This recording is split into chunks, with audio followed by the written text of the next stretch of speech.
Kıymetli Müslümanlar, bugün burada Çin zulümlerine karşı kardeşlerimize sahip çıkmak için, Çin'in durdurulması için Türkiye ve diğer İslam beldelerindeki yöneticilere çağrı yapmak için toplanıyoruz. Cuma namazının akabinde bir basın açıklamamız ve duamız olacak inşallah.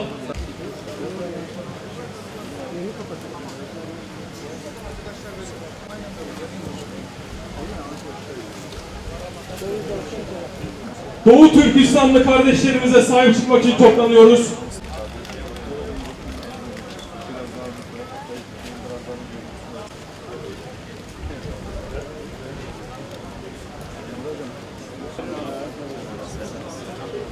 Cahit Hocam. Cahit. Ya Rabbel Alemin, okunmuş olan ayat-ı Kur'aniyelerden hasıl buyurduğun ecir ve sevabı öncelikle senin ihsanın, ölüm ise senin yüce fermanındır. Bu ilahi fermanı bizler de bir gün mutlak surette boyun eğeceğiz. O an gelmeden rızana muvafık bir yaşam sürdürmeyi. Allahu Ekber! Tekbir! Allahu Ekber! Tekbir! Allahu Ekber! La ilahe illallah! La ilahe illallah! Muhammed Resulullah! Muhammed Resulullah! Tekbir! Allahu Ekber! Kıymetli Müslümanlar, şimdi Köklü Değişim Medya adına ilahiyatçı Abdullah İmamoğlu hocamız kısa bir basın açıklaması ve ardından dua edecekler. Güçlü bir şekilde destek olalım. Bugün burada kadim İslam toprağı Doğu Türkistan'a, orada yaşayan Müslüman Uygurlu kardeşlerimize sahip çıkmak ve kafir Çin rejiminin kardeşlerimize yaptığı zulme sessiz kalmadığımızı göstermek için toplandık. Bugün burada Resulullah sallallahu aleyhi ve sellem Efendimizin Müslümanın kardeşidir, ona zulmetmez ve onu düşmana teslim etmez sözünü haykırmak için toplandık. Bu sorumluluğu tüm Müslümanlara, alimlere, sivil toplum kuruluşlarına, cemaatlere, siyasi partilere ve de en önemlisi yöneticilere hatırlatmak için toplandık. Aziz Müslümanlar, bizler insanlar arasından çıkartılmış en hayırlı ümmetiz. Bizler, müminler birbirine kenetlenerek örülmüş binanın tuğlaları gibidir diye buyuran Hazreti Muhammed sallallahu aleyhi ve sellemin ümmetiyiz. Ancak bugün dağılmış, parçalanmış ve bölünmüş durumdayız. Bu yüzden Doğu Türkistanlı kardeşlerimize sistematik bir şekilde işkence ediliyor. Nesilleri yok ediliyor ve bir soykırım yapılıyor. Kardeşlerimiz kendi topraklarında hapis, sığındıkları diğer Müslüman beldelerde ise sığınmacı muamelesi görüyorlar. İşgalci Çin, İslam'dan döndürmek için yaklaşık 1 milyon kişiyi toplama kamplarında tutuyor. Komünist Çin, Müslümanların mahremlerini hiçe sayarak her Müslüman Uygurlu'nun evine bir Çinli erkek yerleştiriyor. Yıllardır kardeşlerimize türlü zulmü reva görüyorlar. Şimdi de Covid hastalığını ileri sürerek Müslümanları evlerinde hapsederek zulmediyor. Karantina bahanesiyle evlerin kapılarını kaynak yaparak kapatıyor. Doğu Türkistan'ın Gulca şehrinde Müslüman Uygurlar yeme ve içme konusunda sıkıntı çekiyorlar. Kafir Çin rejimi kasıtlı olarak Müslümanları erzak temininden mahrum bırakarak adeta ölüme terk ediyor. Kıymetli Müslümanlar, düşünebiliyor musunuz? Yıllardır işkencenin her türlüsüne maruz kalan, zulmün bin bir türlüsüne katlanan Uygurlu kardeşlerimiz şimdi de kendi evlerinde karantina bahanesiyle açlığa, yani ölüme terk ediliyorlar. Allah için kendinizi gözlerinizin önünde çocuğunun açlıktan ölmesine şahit olan Uygurlu kardeşlerinizin yerine koyun. Açlık sebebiyle her geçen gün eriyen kardeşlerinizin yerine koyun. Bu nasıl bir zulümdür Allah'ım? Bu nasıl bir eziyettir Allah'ım? Hasbunallah ve ni'mel vekil. Neden peki? Neden Müslüman Uygur halkı bu zulme maruz kalıyor dersiniz? Onları bu çaresizliğe mahkum eden kim? Kardeşlerimizi Kızılçin'in insafına bırakan, yalnızlığa terk eden kim? Tabii ki de Müslümanların başındaki yöneticiler. Tabii ki de Müslümanların ordularının başındaki komutanlar. Evet, şimdi sizlere soruyoruz ey yöneticiler, ey komutanlar. Doğu Türkistanlı kardeşlerinizin feryatları sizlere ulaşmadı mı yoksa? Çin zulmü altında inim inim inleyen kardeşlerimizin yakarışlarını duymuyor musunuz yoksa? Dünyanın gözü önünde açlıktan ölen bu Müslümanlara karşı azıcık dahi olsa sorumluluğunuz kalmadı mı? Nasıl bir vicdan ki göz göre göre kardeşlerinizi ölüme terk ediyorsunuz? Kahrolsun katilci! Tekbir! Hiç mi Allah korkusu kalmadı sizde? Hiç mi utanma duygusu kalmadı sizde? Yoksa namuslarına el uzatılan bacılarımızın çığlıkları saraylarınızın duvarlarını aşmadı mı? Allah aşkına bu zulmü duymadınız mı? Bu sessiz çığlığı duymuyor musunuz? Kalpleriniz mi taş kesildi yoksa?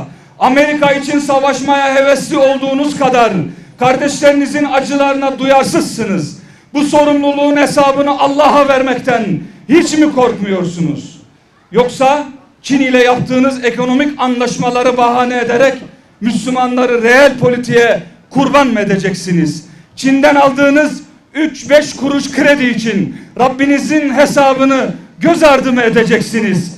Çin'in toprak bütünlüğünü tanıyoruz diyerek bu işgali meşru göstermeye devam mı edeceksiniz? Doğu Türkistan'da yaşayan mazlum halk ve buradaki Uygur muhacirler sizlerden yardım bekliyorlar. Bugüne kadar hiçbir şey yapmadınız. Tek somut bir adım atmadınız. Bari şimdi bu karantinanın kaldırılması için Çin'e baskı yapın. Bu soykırımı durdurmak için küçük bile olsa bir adım atın. Söyleyin, Uygur halkı sizden değil de kimden yardım istesin? Birleşmiş Milletler'inden mi? Yoksa NATO'dan mı? Hiç mi utanmıyorsunuz? Hiç mi utanmıyorsunuz? Mazlum Uygur halkını bu çaresizliğe, bu yalnızlığa mahkum ettiğiniz için Allah için söyleyin, hiç mi yüzünüz kızarmıyor? Tekbir! La ilahe illallah! La ilahe illallah! Muhammed Resulullah! Muhammed Resulullah! Ne diyelim? Haya etmiyorsanız, Allah'tan korkmuyorsanız, kardeşlerimizin acıları sizler için hiçbir şey ifade etmiyorsa o halde dilediğinizi yapın. Ey Müslümanların başındaki yöneticiler, sizlere sesleniyoruz. Bugüne kadar Müslümanlara yönelik nice soykırım, nice katliamlar yapıldı. Sizler seyretmekten başka hiçbir şey yapmadınız. Hiçbir adım atmadınız. Libya'da İtalyanlar, Kafkasya'da Ruslar, Cezayir'de Fransızlar, Dağlık Karabağ'da Ermeniler, Bosna'da Sırplar, Irak ve Afganistan'da Amerikalılar, Myanmar'da Budistler, Suriye'de tüm Avrupa, Amerika ve Rusya, Afrika'da İngilizler ve Fransızlar, yüzlerce katliam ve soykırım yapıldı. Yaptılar. Bütün bunlar yaşanırken sizler ve sizlerden önceki yöneticiler sadece sessiz kaldılar. Ancak bugün Doğu Türkistan size bir fırsat sunuyor. Kafir Çin tarafından yapılan bu soykırıma ses çıkarabilir ve bunu engellemek için bir şeyler yapabilirsiniz. Ticaretiniz vicdanınızın, onurunuzun ve hatta imanınızın önüne geçmesin. Çin ile ilişkilerinizi zedelenecek diye Müslüman kardeşlerinize sırtlarınızı çevirmeyin. Zira Müslüman Uygur halkını kafir Çin rejiminin zulmünden korumak ve kurtarmak üzerinize farzdır. Eğer bu fırsatı bugün değerlendirmezseniz isimleri yıllar sonra sadece internet aramalarında bulunabilen sıradan adamlar olursunuz. Ama sorumluluğunuzun gereğini yaparsanız tarih sizi asla ama asla unutmaz. Aynı Libyalı Ömer Muhtar gibi, Bosnalı Aliye İzzet Bekoviç gibi, Doğu Türkistanlı Osman Batur gibi, Kafkasyalı Şeyh Şamil ve Çeçen Cevher Dudayev gibi isimleriniz yıllar geçse de Müslümanların dimalarında ve dualarında olur. İşte size hem Allah'ın rızasını kazanmak hem de Müslümanların dualarına mazhar olmak adına güzel bir fırsat. Allah-u Teala'nın buyurduğu gibi وَهَدَيْنَاهُمْ نَجْدَيْنِ Biz ona iki seçenek kıldık. İşte yol ayrımındasınız ey yöneticiler. Tercih sizindir. Şayet tüm dünyanın bildiği, duyduğu ve gördüğü katliam ve soykırıma ses çıkarmayarak Müslümanların ölümüne yarım kelimeyle katkınız olursa Allah'ın rahmetinden mahrum olursunuz. Çünkü Resulullah sallallahu aleyhi ve sellem şöyle buyurmuştur. Men e'ane ala katli mu'minin bişşatri kelimetin lekiyallaha yevmel kıyameti mektubun ala ayneyhi âyisun min rahmetillah. Kim bir müminin öldürülmesine yarım kelime dahi olsa katkı sağlarsa kıyamet gününde Allah'ın huzuruna alnında bu kişi Allah'ın rahmetinden mahrumdur yazısıyla çıkacaktır. Şimdi buradan Uygur kardeşlerimize zulmeden, Doğu Türkistan'ı işgal eden ve Müslüman Uygur halkına adeta kan kusturan Çin rejimine sesleniyoruz. Ey işgalci Çin! Ey kafir Çin! Sana hilafet devletine uzun yıllar merkezlik yapmış Türkiye topraklarından sesleniyoruz. Ne yaparsan yap, ne yaparsan yap, İslam'ın nurunu asla söndüremeyeceksiniz. Batıl inancın hak olan İslam'a asla galip gelemeyecek. Biliyoruz ki sen Müslümanların başındaki rejimlerin sessizliğinden güç alıyorsun ve korkmadan rahatlıkla Müslüman Uygurlara zulmediyorsun. Onları kendi evlerinde açlığa mahkum ediyorsun. Senin bu pervasızlığın korkak, ürkek ve ikiyüzlü yöneticilerden kaynaklanıyor. Seni cesaretlendiren şey siyasi olarak batıya köpekten bağlı, ekonomik olarak senin 3 kuruşuna meftun olmuş bu ulus devletler ve yöneticilerden başkası değil. Biz bunu çok iyi biliyoruz. Ancak sen de şunu çok iyi bil ki Resulullah sallallahu aleyhi ve sellemin müjdelediği 2. Raşidi Hilafet Devleti çok yakında kurulduğunda Allah'ın izniyle senden ve Müslümanlara zulmedenlerden bunların hesabını bir bir soracaktır. Ey kafir Çin! Müslümanların başındaki yöneticilerin suskunluğu seni aldatmasın. Nüfusunun çokluğu da sakın ama sakın seni aldatmasın. Raşidi Hilafet Devleti kurulduğunda, Raşid Halife Müslümanların başına geçtiğinde öyle bir orduyla karşılaşacaksın ki imparatorunuzun dediği gibi ordu dağların üzerine yürüse dağlar devrilir. Ne Çin sekti ne de nüfusunuzun çokluğu sizi kurtaracaktır. Tekbir! Tekbir! Ey Müslümanlar! Şimdi de sizlere sesleniyoruz. Kardeşlerinizin çığlıklarına karşı sessiz kalmayın. Değil bir adım atmak, Çin'e karşı lal kesilen yöneticileri gerektiği şekilde muhasebe edin. Öfkeniz sadece komünist Çin'e yönelik olmasın. Müslümanları sahipsiz bırakan yöneticilerinizin harekete geçmesi için çağrı yapın. Unutmayın ki Müslümanlara yardım etmek yöneticilerin görevidir. Onlara bu sorumluluklarını hatırlatın. Özellikle kafir Çin'in zulmünü durduracak, genelde de tüm zalimlerden hesap soracak Raşidi Hilafet Devleti'nin ikame edilmesi için var gücünüzle çalışın. Bunun için çalışanlara destek olun. Unutmayın ki Allah Müslümanların yari ve yardımcısıdır. Şanı yüce olan Allah şöyle buyurmaktadır. İnna lenensuru rusulena vellezine amenu fil hayatid dunya ve yevme yekumul eşhad. Muhakkak ki Resullerimize ve iman edenlere dünya hayatında ve şahitlerin şahitlik edeceği o günde yardım edeceğiz.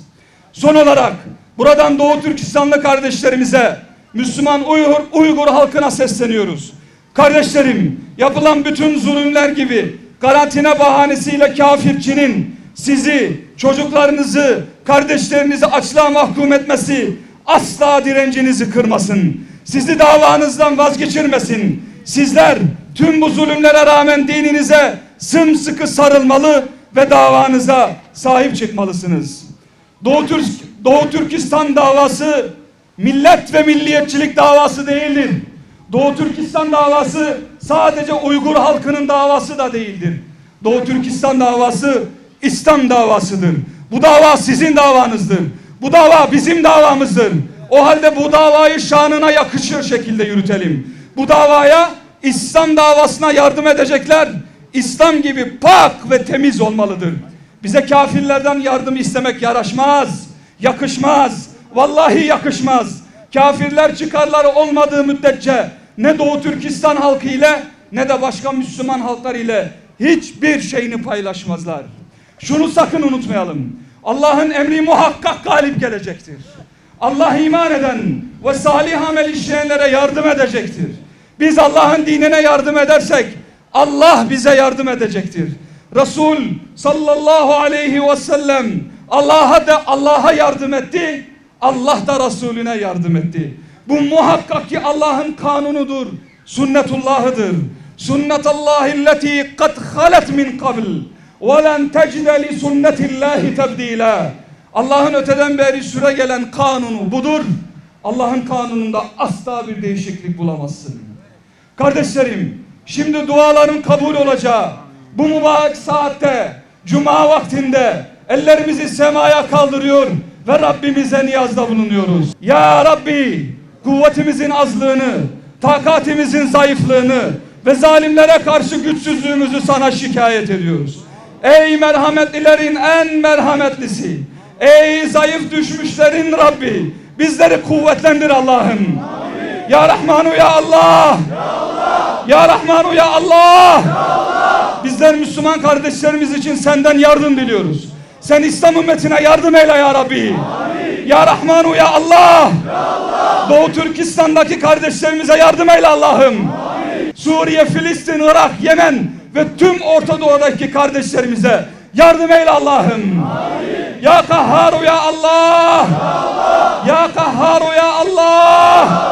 Ey yakalaması ve cezalandırması şiddetli olan Allah'ımız, Çin kafirini kahreyle Allah'ım. İsrail kafirini kahreyle Allah'ım. Ya Kahharu ya Allah.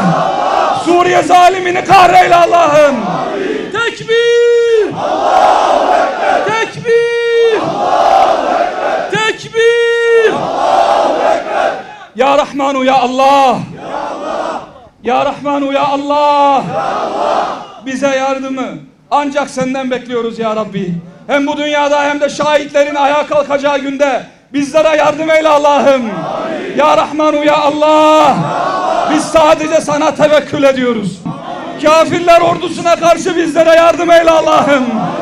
Meta Nasrullah. Allah'ın yardımı ne zaman diyen müminlere yardımını yakınlaştır Allah'ım. Ya Rahmanu ya Allah. Katından kendisiyle sevineceğimiz bir zafer ve yakın bir fetih nasip eyle. Ya Rahmanu ya Allah.